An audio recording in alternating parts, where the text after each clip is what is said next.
মাছেদের জীবন, জলের জীবন, আপাত দৃষ্টিতে সহজ সরল হালকাভাবে পথে ভেসে থাকা একটা জীবন। আসলে এই জীবনটা এত সহজ সরল কিনা, এত হালকা কিনা, এত রঙিন কিনা, কাচের বাইরে থেকে দেখে তা বোঝার, তা মাপার পুরোপুরি ক্ষমতা আমাদের কারোরই নেই। তবুও বেশ কিছুক্ষণ তাদেরকে কাছ থেকে দেখলাম, তাদের ভেসে থাকা, তাদের জীবনযাপন, তাদের ঘোরা বেড়ানো, কোন দিকে কখন মোড় নিচ্ছে তাদের জীবন, চেষ্টা করলাম।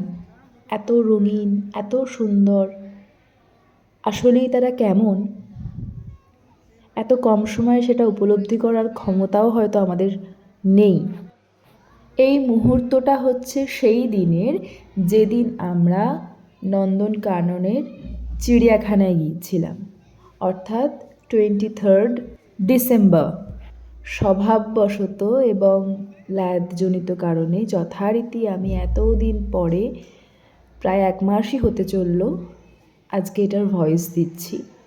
কিছু সময় যে ব্যস্ততা থাকে না তা নয়, সব সময় যে ল্যাদের কারণে ভয়েস দিয়ে ওঠা হয় না এমনটা নয়, কিন্তু অনেক ক্ষেত্রেই বিষয়টা গুরুত্ব কম বা বেশির জায়গায় গিয়ে দাঁড়ায়। এখন মনে হলো সন্ধেবেলা বসে বসে এই ভয়েসটা দিয়ে রাখি। চিড়িয়াখানার সমস্ত জন্তু, জীব, পশু পাখি দেখার পরে আমরা গিয়েছিলাম এই অ্যাকোয়ারিয়াম জোনটায়। এখানে এত সুন্দরভাবে মাছগুলো ঘুরে বেড়াচ্ছে, দেখি যে কি ভালো লাগে। আর সবচেয়ে বড় কথা, যে মানুষটার জন্য, যে সবথেকে ক্ষুদে সদস্যটার জন্য আমাদের যাওয়া, আমরা এর আগে গিয়েছিলাম আলিপুর জুতে, ওখানে এরকম কিছু দেখতে পাইনি, হয়তো আমি বা আমরাই মিস করে গেছি। কিন্তু নন্দনকাননে গিয়ে এটা এত বিশাল একটা জায়গা জুড়ে এই পুরো এত সুন্দরভাবে রাখা হয়েছে, সেটা দেখে নন এত আনন্দ পেয়েছে, এত বারবার আঙুল দিয়ে দিয়ে দেখাচ্ছিল এটা ওটা সেটা, চেষ্টা করছিল মাছগুলোর উপরে যে নামগুলো লেখা আছে সেগুলো পড়ার। খুব ভালো লেগেছে, মানে আমাদের নিজেদেরও ভীষণ ভালো লেগেছে এই মুহূর্তটার সাক্ষী হতে পেরে। হয়তো কিছুদিন পরে ভুলে যাবে যে সে নন্দনকানন গিয়েছিল বা কোন বয়সে গিয়েছিল, কিন্তু যখন এই ভিডিওটা আবার তাকে দেখানো হবে তার নিশ্চয়ই মনে পড়ে যাবে যাওয়ার কথা, যে আমরা তাকে নন্দনকানন নিয়ে গিয়েছিলাম, সে গিয়েছিল। আর প্রচুর ভিড় ছিল সেদিন।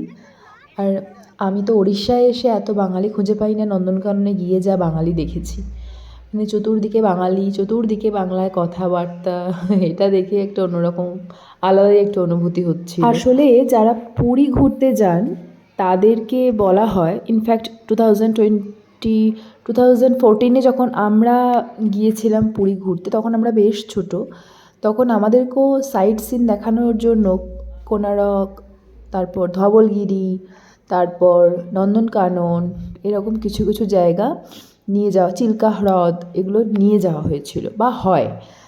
তো ওগুলো কিন্তু পুরীর মানে মেইন যে টেম্পল সেখান থেকে বেশ অনেকটা দূরে, তো সেটা তখন অতটা বুঝিনি এই আর কি। কিন্তু নন্দনকাননটা আসলেই আমি এখন যেখানে থাকি সেখান থেকে অনেকটাই কাছে। তো যাই হোক, তো সেই কারণে যারাই পুরী যান বা পুরীর জগন্নাথ দেব দর্শন করতে যান, তাদেরকে ওই সাইড সিন দেখানোর জন্য এই জায়গাগুলো ওর মধ্যেই ইনক্লুডেড থাকে। সেখানেই তাই এত মানুষ, মানে যেন মনে হচ্ছে মানে নিজের একটা কোনো পাড়ায় চলে এসেছি বা কলোনিতে চলে এসেছি। আমাদের জন্য তো এই ভিডিওটা ভীষণ প্রেশিয়াস।